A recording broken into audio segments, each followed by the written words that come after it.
Banians, di video kali ini kita mau bahas tentang pengenalan jurusan nih. Nah, giliran kali ini bagian jurusan Tata Boga. Sebelum kita mulai ke podcastnya, izinkan saya perkenalkan diri. Saya Heru Lisa dan kebetulan dari jurusan Tata Boga dan partner saya Duan dari kelas 11 Penggal. Dan di sini kedatangan Ibu Ida sebagai kapal di jurusan Tata Boga. Gimana Ibu kabarnya? Alhamdulillah sehat. Alhamdulillah. Silahkan kita tanya lebih jauh. Jadi ini kan udah PPDB nih Bu, bakal ada siswa baru nih, ada jabatan. Jadi di sini kayak mau ngebahas tentang jurusan Tata Boga. Gimana sih Bu jurusan Tata Boga itu sejarahnya? Sejarah Tata Boga itu berdiri pada tahun 2009. Pada saat itu kepala sekolahnya yaitu Bapak Nurhan.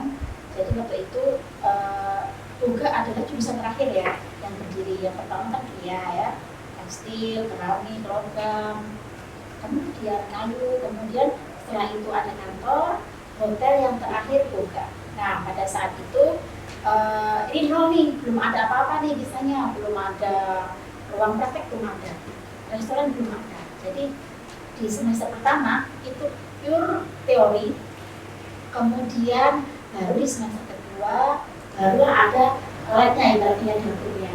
Jadi pun dapurnya seadanya, yang kamu sendiri lihat ya, seadanya seperti itu.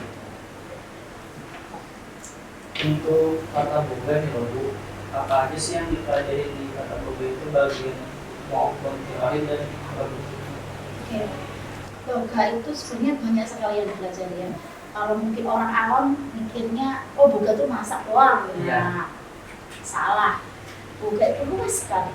Jadi Boga itu banyak sekali yang dipelajari. Yang di awal ya, di semester awal tuh pasti teori dulu ya.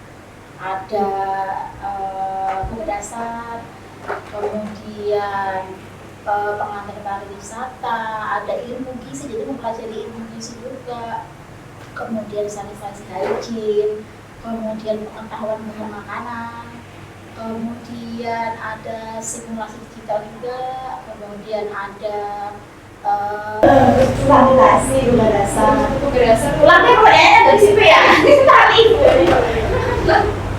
Sudah, nah Bu, untuk Tata Boga nih, itu kan pelajarannya kan ada macam-macam kan. Nah, bagian pelajaran itu ada teori dan praktek. Nah, mungkin dia bisa menjelaskan apa saja. Oke, jadi di Boga itu banyak sekali yang dipelajari. Orang awam mungkin mikirnya oh masak gitu ya.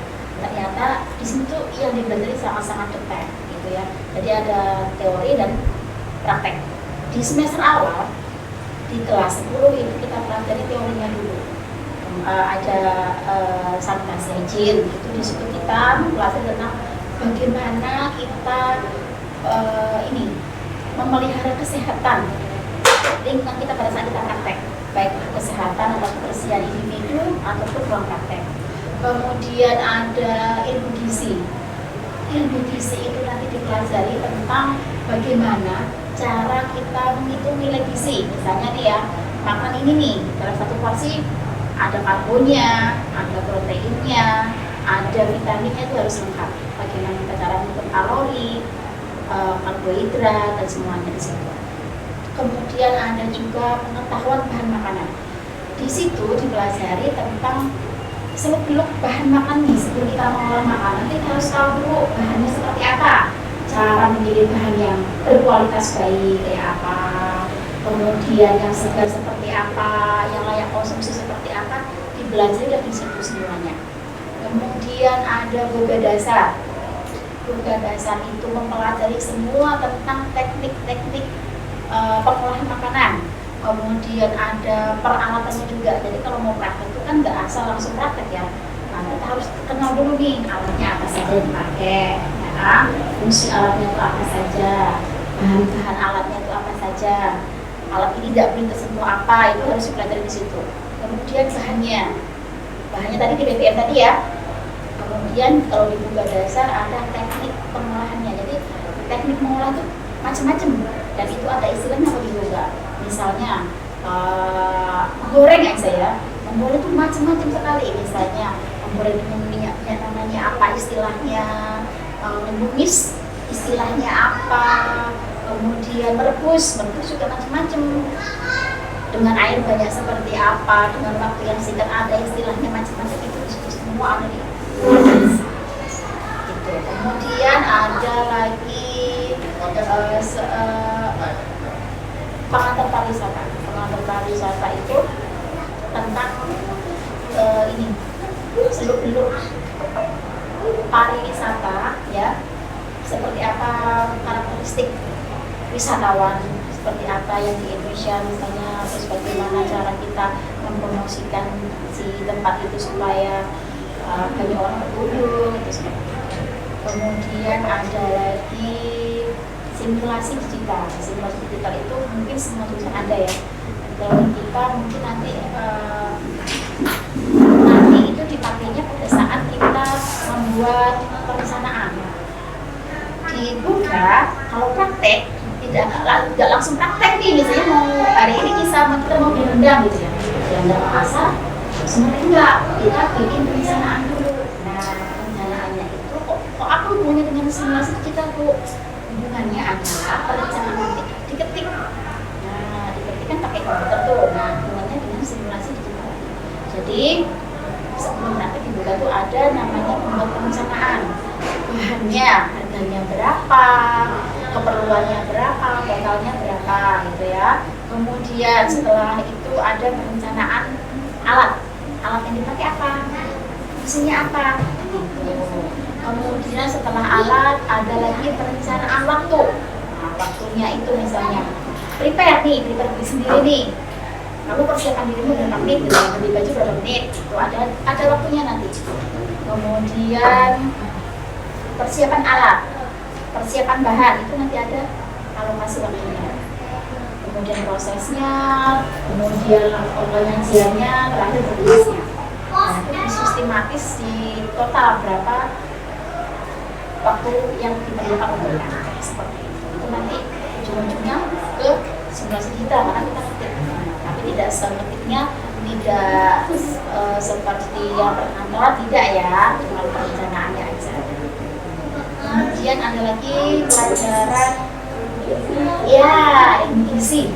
Nah, ilmu gizi jadi gini ya, kita mempelajari juga ilmu gizi makanan misalnya ya.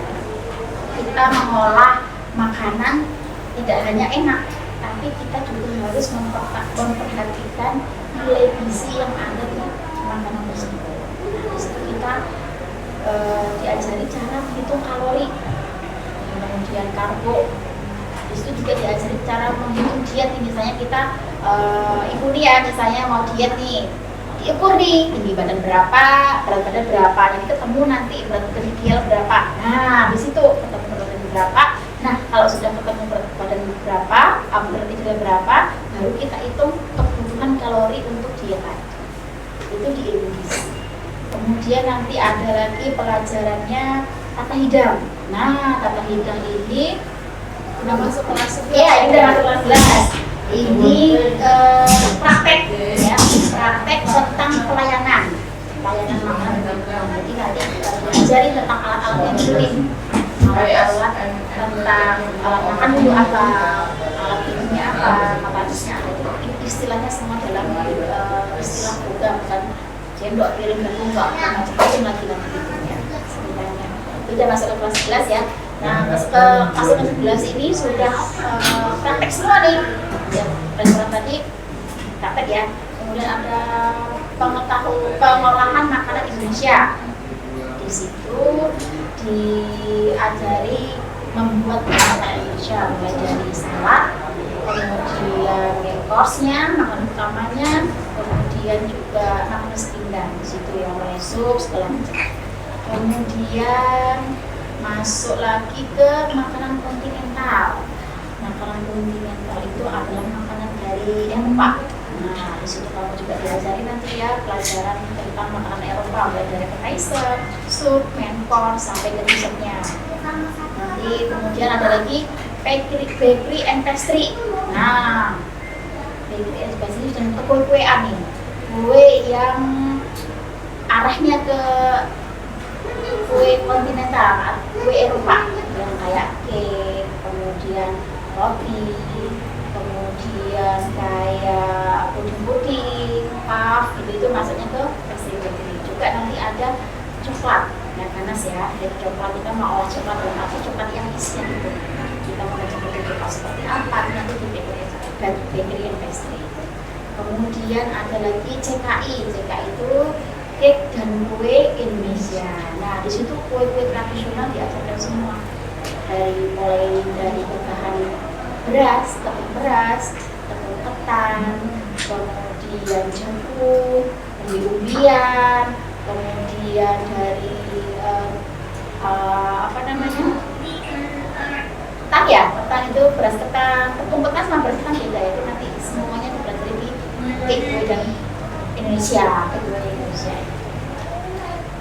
Jadi nih kelas 10 jangan takut langsung praktek, Iya. diajarin dulu sampai juga teori-teorinya, terus ikut penjelasannya, baru di kelas 11 mulai praktek tuh. Iya. Berkaitan ya Bu ya, kalau kita pelajaran kelas 10 dan kelas 11 Iya. ya. Jadi di kelas 10 ibaratnya itu kamu teori dulu, jangan nanyain apa dia, jangan tahu. Sebelum kita praktek pasti ada ada teorinya dulu. Nggak mungkin kan kita langsung masak ya. Jadi harus kita prepare dulu, harus tahu dulu alatnya seperti apa yang dipakai, ya kan? Sesuai fungsinya, misalnya kita menumis, pakai apa alatnya? Ya nggak sih? Nah, merebus pakai apa alatnya? Dan kita harus tahu alat itu dibuat dari apa. Misalnya dari lapisan teflon itu bukan alat sebenarnya. Teflon itu adalah lapisan yang lengket hitam-hitam itu loh. Nah, itu harus pakai apa? Spatulanya, pakai yang besi, pakai yang kayu, atau pakai yang silikon. Itu harus tahu. Supaya apa? Supaya alat itu bisa tahan lama. Nah, terus kemudian bahannya juga harus tahu. Kalau untuk misalnya sup, bahannya apa bahannya? Jadi harus tahu dulu. Ikan yang segar misalnya, harus tahu seperti apa cara mengolahnya, ciri-ciri ikan segar seperti apa. Jadi kalau kita masak, kalau bahannya pada bagus ya, nggak bagus kan, otomatis hasilnya kurang maksimal. Nah, itu berarti dipelajari jelas. Jadi nggak langsung jadi sabar. Ada tahapannya. Iya. Ibu sendiri nih, apakah emang dari dulu menyukai tata boga atau emang pas kuliahnya nggak bisa tata boga? Aduh, kalau ini kisahnya agak panjang ya. Ya bisa seru nih, biar paling Iya. pengalaman buat Ini ceritanya dari sekolah dulu ya, dari SMA dulu ya. Oke. Ini kalau boleh berkisah ya. Sebenarnya ibu itu dulu bukan SMK, ibu itu dulu SMA. Nah, SMA pun jurusannya IPS. Kalau SMA kan penjurusan ya, IPA, IPS, bahasa. Kalau ibu itu ke IPS. Nah, kalau zaman dulu ada yang namanya PMDK. Kalau sekarang mungkin namanya jalur undangan ya kalau kuliah ya. Oke. Jadi pada saat kelas 3 SMA ikutlah itu. Daftar nih dengan nilai-nilai rapot tuh yang sekarang ya. Dan masuk. Belum ada hubungan ya. Oke dah, itu dipending dulu. Itu pun pilihannya itu waktu itu jurusannya ibu pilih yang jalur undangan tadi yang PMDK tadi. BK, tahu BK? Iya, biar seling. Iya. Nah itu ya, oke skip dulu. Itu biasanya menunggu pengumuman nih. Nah kemudian setelah lulus ada tes. Kalau dulu namanya UMPTN, sekarang namanya SBMPTN. Nah itu juga. Tapi itu nggak ikut bimbel. Itu cuma belajar sendiri dengan pinjam buku kayak 6 soal gitu loh ya. Itu belajar mandiri sendiri. Kalah sambil nunggu nih, skipping ada pengumuman. Nah, terus akhirnya ini ada pengumuman yang PMDK tadi keterimalah nih ibu kisahnya nih, ya udah alhamdulillah terima gitu kan. Waktu itu di Universitas Negeri Malang. Jadi bukan orang Jawa Timur ya. Jadi di Malang, oke terima nih. Akhirnya udah bismillah nih, mau masuk tuh ke yang kita tadi tuh. Daftar ulang sudah ibu, ya udah sudah cari kos-kosan nih sudah, ya udah guys. Nah itu, terus beberapa hari kemudian pengumuman lah yang KWMBT tadi, yang apa tadi SNMPTN. Terimalah ibu juga, tapi di kampus yang berbeda di UNESA, Universitas Negeri Surabaya. Itu pun yang keterima jurusan pilihan kedua. Yang pertama bahasa Inggris, lolos nih, nggak lulus ya, lolos. Yang pilihan kedua ini diterima PKK namanya dulu. PKK itu pendidikan kesejahteraan keluarga. Oke, dari jadi bingung nih di antara dua pilihan, yang satunya sudah ulang, yang udah cari pos, satunya terima, yang MPT tadi, ya kan? Pada saat itu bingung nih, aduh kayak apa? Kalau anak dulu kan seperti itu nggak kayak anak sekarang ya. Entahlah apa kata orang tua, yang mana nih kisahnya? Udah kalian di Surabaya aja kata mama itu. Udahlah akhirnya di yang PKK tadi, akhirnya yang di PK tadi cancel, akhirnya masuklah yang ke PKK tadi. Oke, masuk nih dah nih. Masuk itu pun semester 1-2 masih semua dipelajari. Jadi di semester awal itu kita mempelajari ada tata busana, kemudian ada kecantikan, ada tata boga dan tata geraha. Semua dipelajari. Ibu bisa nyambung, bisa nih Bu. Iya, jahit sedikit bisa. Tata geraha itu kalau kamu mau tahu ini tentang ini nyusun kayak dekor ruangan. Oh iya, dekorasi. Iya kayak gitulah. Itu dipelajari cuma dalam 2 semester nih. Lalu yang semester ketiganya itu penjurusan lagi. Kamu mau apa nih? Mau ke pusaka kah? Mau ke boga kah? Nah, di situ dilema lagi Ibu tuh. Galau lagi. Basicnya kan SMA, ya kan? Basicnya SMA tuh. Lah, sedangkan zaman dulu ya, namanya anak SMA kan cara berpikirnya tidak seperti anak SMK ya. Nah, jadi ya udahlah, akhirnya ambil ke boga. Ya udah bismillah boga nih. Kenapa boga? Karena ibu sering melihat mama ibunya ibu ya. Rumahnya sering bikin kue apa. Ya udahlah, itulah inspirasi pertama tuh itu. Kayak itu. Akhirnya dijalani pun tidak semudah itu ya, kan masih dari nol kan. Beda kalau dari anak SMK langsung kuliah ke jurusannya kan enak tuh, langsung tinggal terusin ya, Paham. ya harus paham, tinggal terusin aja, tinggal mendalami. Ini dari SMA nol nih, sama sekali nol, jadi belajar lagi. Ya alhamdulillah di situ ibu, teman-teman ibu itu anaknya rajin-rajin, sekitar itu anak rajin-rajin. Jadi 4 lah rajin, 4 ibaratnya bekerja keras, tapi ibu juga memotivasi sendiri. Berarti gini ya, sekolah jauh-jauh kan ngekos ya, ibu rumahnya nggak di Surabaya. Sekolah jauh-jauh kok nggak sekolah nggak benar rugi dong ya kan. Akhirnya udah bismillah, benar-benar sekolah. Alhamdulillah bisa ikutin tuh, ikutin iramanya kuliah itu seperti apa, ikutin anak-anak SMK yang sudah kita duluan ya kan. Karena tadi basicnya kan udah dapet ya dari udah ngikutin anak yang dari lulusan SMK. Oh bisa, alhamdulillah bisa ikutin sama mereka. Akhirnya alhamdulillah nggak kalah juga sama mereka, sama yang anak-anak lulusan SMK tadi ya. Jadi itu motivasi. Akhirnya ditekuni, alhamdulillah jadi yang di sini nih akhirnya jadi guru boga lagi. Ya, itu. Nah, untuk pertanyaan yang selanjutnya nih, untuk 2 tahun terakhir ini kan kita kan ada pandemi itu. Pandemi itu kan kita kemarin tuh full dengan online, jadi kan itu kan. Nah, ada musik juga itu kayak kesusahan di dalam belajarnya tuh. Ya pasti itu ya. Secara ini ya, kalau dibuka, apalagi kejuruannya bukan bisa ya, kalau sekolah kejuruan kan pasti praktek. Ya. Ya kan? Pasti praktek. Terus ceritanya adalah kita nggak mungkin lah, kalau apalagi boga ya. Iya. Jadi itu jelasin boga aja ya tulisan itu. Praktek online kayak apa coba? Coba bayangin ya. Iya. Nggak mungkin ya. Alat, yang pertama alat aja.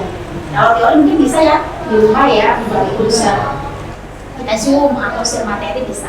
Tapi kalau udah praktek nggak mungkin di rumah. Mungkin cuman tidak maksimal. Yang pertama alat yang ada di sekolah belum tentu ada di rumah. Sedangkan alat itu penting untuk dipakai, ya kan? Nah itu kesulitannya. Kemarin karena memang belum pandemi, ibu akali ya dengan cara praktek mandiri di rumah. Jadi anak-anak ibu suruh praktek dengan sudah ada ininya, ya sudah ada resep, sudah ada step by stepnya seperti apa langkah kerjanya. Kemudian ibu suruh ngerapin di rumah dan dibuat ini video. Nah, dibuat video, kemudian ibu suruh edit lah pokoknya bagaimana secantik mungkin tampilan ibumu, tampilan apa namanya videomu, terus nanti kamu bikin YouTube apa namanya link YouTube gitu. Nah siapa tahu sambil menyelam minum air kan ya, siapa tahu sambil ngerjain tugas YouTubemu ditonton banyak orang ya kan, bermanfaat sama orang lain dan kalau bisa dapat apa? Balik lagi nih kan model praktek bisa. Iya, terus sambil menyelam minum air. Tapi jujur gue dulu dari kelas 10 pas dapat tugas video praktek itu emang susah banget memahaminya karena kan gue emang bener-bener step by step. Kalau emang salah tuh kayak aduh harus ulang lagi, ngatur kamera lagi, bener-bener susah banget sih waktu itu. Emang bener-bener off banget. Nah harus kalau praktek harus ini ya, tatap muka. Iya, kalau online gimana coba? Kan susah ya? Iya susah, dia harus ini, face to face ini. Jadi kan tadi gue udah ngejelasin satu mapel nih kata hidang pelayanan. Itu penting gak sih Bu buat penampilan siswa-siswa? Oh ya sangat penting lah. Gini, ibaratnya ya, kamu makan nih di restoran. Kalau misalnya waitersnya penampilannya ala kadar, nggak rapi, lusuh, apakah kamu ibaratnya nafsu makanmu bagaimana? Apakah kamu betah di situ? Ya nggak sih? Nah, kalau misalnya nih, waitersnya oke nih, dalam arti pakaiannya rapi, bersih, ya kan? Otomatis si pelanggan, aduh, rasa nih aku makan di sini. Nanti setelah ini aku balik lagi bawa temanku bawa gitu. Ibaratnya selain pelayanan juga sebagai iklan, ibaratnya iklan. Ini loh di sini tempat ini selain makanannya enak, pelayannya juga ramah, ya kan? Pelayannya juga ramah, cantik, ganteng misalnya, atau rapi. Kalau nggak ganteng itu kan rapi biasa orang memandang ya, nggak rapi barang gitu. Bersih, iya bersih. Nih karena judul tabukan ini kan ibaratnya masak ya Bu ya. Iya. Terus dominan cewek, adakah cowok yang masuk juga? Ada cowok ada, cuman kalau di sini ya, kalau di sini kebanyakan menganggap oh Buddha itu cewek aja Karena masak. iya, padahal cowok ini prospeknya bagus sekali. Coba kalau lihat di hotel-hotel, satu adalah yang cewek. Banyak kan cowok. Iya banyak cowok. Kalau cowok, seolah ya kalau mau kerja keras dalam arti mau belajar, kalau lulus itu kamu nggak akan nganggur. Banyak yang nyari orang. Tidak cuma yang cewek juga, tapi harus rajin lah, intinya harus rajin. Kamu harus mengasah kemampuan kamu seperti apa. Tidak harus perlu cewek kok, yang cowok juga banyak. Menurut Ibu nih, karena kan orang-orang di luar sana tuh menganggap dengan cewek masak gampang. Padahal kan begitu sangat susah ya, menghafal banyak resep, menghafal banyak peralatan, itu pasti susah banget. Terus tanggapan Ibu dengan orang-orang yang ngomong kan itu gampang. Oke, banyak sekali itu ya. Iya. Bukan hanya siswa nih yang mama sama enak tinggal coba-coba makan gitu nggak sih? Ya. Yang ada juga bukan hanya itu, tapi orang tua juga sebelum masuk ke situ yang asal kamu tahu kalau kuliah, Boga itu maksudnya ke jurusan Fakultas Teknik. Fakultas itu kenal apa coba? Ya. Kenal susah, teknik apa Bu? Teknik apa? Teknik produknya. Jadi kalau menanggapi orang yang seperti itu, gini, kenapa nggak kamu masuk aja ke Boga? Ya belum. Jadi dari Boga itu bukan hanya masak, dari prepare aja di sudah dipersiapkan, tidak hanya masak misalnya tadi masak rendang tadi harus perhitungan bahannya seperti apa, kemudian biayanya, prosesnya sampai penyajiannya pun itu diperhatikan. Jadi ibaratnya kita jualan nih ya, produk kita itu bukan produk yang murah. Jadi kita bisa mengemas produk itu dengan selain tampilannya ya, rasanya juga enak, namanya juga harus menarik. Jadi kalau mendengar, melihat orang yang menyepelekan, ya didengarin aja. Belum tentu kamu masuk kuliah itu bisa lulus sih. Ya, bisa kompeten itu tadi. Kalau mau, ayo Kak, Join. sehari bareng ya. Kalau saya di dapur, Nyobain ya. sekali. Dari mulai prepare tadi ya, bukan ke dapurnya, dari mulai prepare, belanja, sampai nanti berkemas, ayo kita ke dapur. Kita tunjukin nih. Iya, gimana jadi blogger ini terkenal berangkat susu, pulang landung, berarti berangkatnya pagi-pagi. Pulangnya, nah, udah biasa di dapur. iya. Nih Bu, untuk tata boga nih, apakah pernah mengikuti perlombaan? Nah, sering kita empat ikut ya, ikut baik dari tingkat kota, provinsi, nasional juga pernah. Gitu. Itu berapa kali tuh Banyak ya, yang ikut. Ya tahun ya Ya, kayaknya. setahun yang ikut banyak.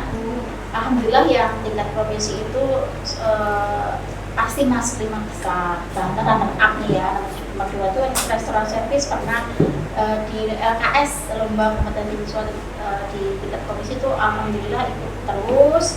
Kemudian dapat runner-up di tahun 2021 ya kalau nggak salah, yang pas pandemi itu ya, itu alhamdulillah kita ke nasional, kita mendapat juara 3 nasional. Terus kemudian ikut juga ASC. ASC itu Asian Skill Competition, itu masak. Kita juga runner up, belum tembus 1 nih. Mudah-mudahan ya nanti Amin. bisa tembus 1 nanti. Oke, menurut Ibu jadi guru boga itu susah nggak sih Bu? Gimana Riz? Aduh. Susah nggak, Riz? Saya katakan deh. Dibilang susah ya susah, dibilang gampang ya enggak. Ya gampang juga, cuman tergantung individu ya yang merasakannya seperti apa. Ada saatnya susah, ada saatnya gampang. Kalau ibu pribadi, ibu enjoy aja sih ya. Selama siswa ini, si anak ini ya mau diajak, dalam arti mau diajak kerjasama, mau dibawa maju, mau diarahkan ke yang positif, jangan ogah-ogahan. Nah itu yang bikin nggak enak itu. Nah kita sudah semangat nih gurunya nih, berangkat pagi nih misalnya mengajari anak disiplin nih. Si anaknya nggak disiplin, jadi kan itu yang bikin kadang-kadang ini ya, apa namanya ya, ilfil gitu ya. Tapi ya enggak, selama ini alhamdulillah enjoy aja. Meskipun banyak sekali namanya anak yang nggak sama ya antara satu dengan yang lain, tapi ayo kita kalau semasa dia mau diajak maju, ayo itu akan bikin terus. Dan itu tidak akan bosan-bosan mengajak kamu, ibaratnya memotivasi kamu untuk belajar dan belajar. Nanti kalau kamu sudah lulus, insya Allah ilmu yang kamu dapatkan di sekolah bermanfaat untuk masa depan kamu. Terus di boga itu nggak hanya nyiapin fisik ya Bu ya, Ya, nyiapin betul. mental. Iya. Karena akan menghadapi riuh ikut ke dapur. Itu bisa ceritain nggak Bu gimana kayak pengalaman praktek sama anak-anak? Oke. Kenapa mental? Ya kan mungkin orang bertanya kenapa mental gitu ya. Orang masa kok mental kenapa gitu? Paling kita harus tenang aja kan, berdiri ya. Ini ya mental karena nanti di dunia ini ya, di dunia kuliner boga ini kan kita tidak hanya menjual produk nih, kita juga menjual jasa. Nah, kalau kita sudah terjun nih, misalnya sudah terjun ke lapangan nih, di industri nih, yang namanya orang makan, itu kalau coba kamu aja nih, kalau misalnya makan di restoran, maunya apa? Maunya enak, cepet ya nggak sih? Nah, itu tuh ya. Kenapa perlu mental tadi? Kita ya di dapur itu kan ya, itu panas.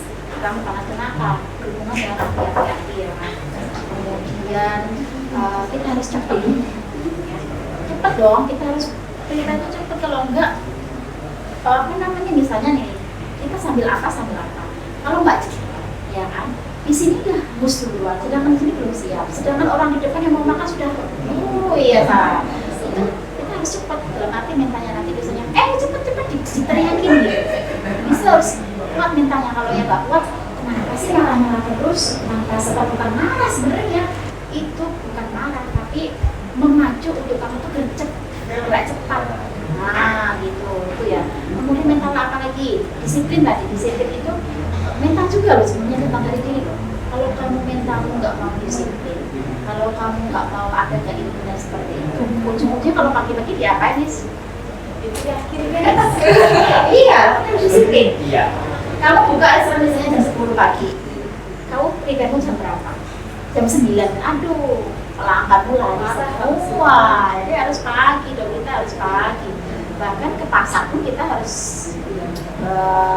pagi-pagi ya, ini supaya dapat bahan yang bagus. Kan karena dapat di pasar itu orang berebut ya bahan yang bagus, kemudian dengan harga yang murah.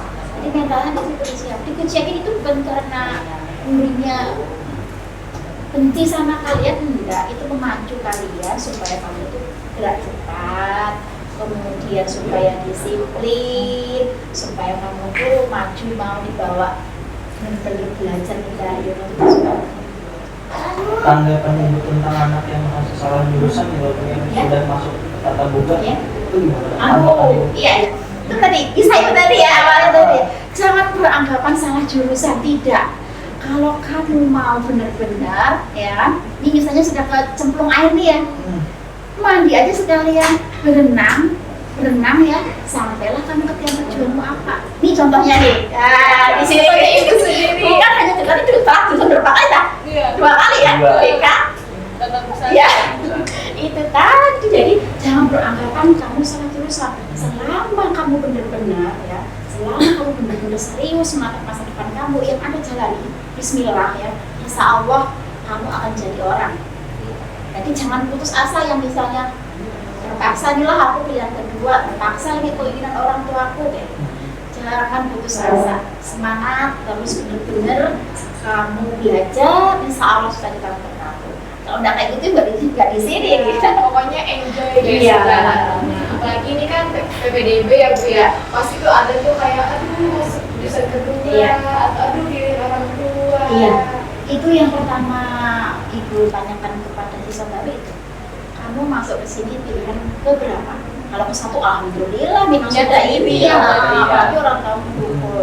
Kalau yang pilihan kedua jangan berkecil hati, ya kan? Kamu harus benar-benar serius. Ayo Bismillah, Insya Allah itu sudah dijalankan ya, sudah diatur jalan kita sama Ada Allah. takdirnya. Insya Allah, contoh bisa pun yang kedua ya, bukan nggak ada ruginya loh. Misalnya nih kalau misalnya udah aku selesaikan dulu nih di SMK nih, yang kedua boga nggak masalah. Bekal yang selama 3 tahun kamu belajar di boga itu bisa nih kalau kamu bikin usaha nih misalnya. Atau misalnya kalau mau kuliahnya kok jurusan lain kok saya bikin ada masalah, tapi kamu ada 3 tahun bekal tadi. Biasanya udah kerja di lain bisa sambil bikin usaha apa, kowe tadi yang belajar di boga. Jadi peluang usahanya besar. Iya, Was. iya. Nggak hanya kayak mau lanjut kuliah, enggak bisa kerja dulu atau Iya. bangun usaha. Iya, justru itu kamu bisa membuat usaha sendiri dengan yang kamu inginkan. Sekarang nih banyak yang model-model usaha rumahan yang online itu pun jangan menyepelekan, itu omsetnya sebulan bisa jutaan itu, jangan menyepelekan. Jadi anak-anak yang alumni sudah ya banyak yang seperti itu, jadi buat buka usaha di rumah, pemasarnya lewat online dengan memanfaatkan yang sekarang kecanggihan teknologi itu ya. Karena usahanya meskipun hanya di rumah, orderannya banyak mereka. Kayaknya udah banyak banget nih kita bahas sama ibunya, dari awal sejarah ibunya, mata pelajaran boga sampai ke siswa lain gitu ya.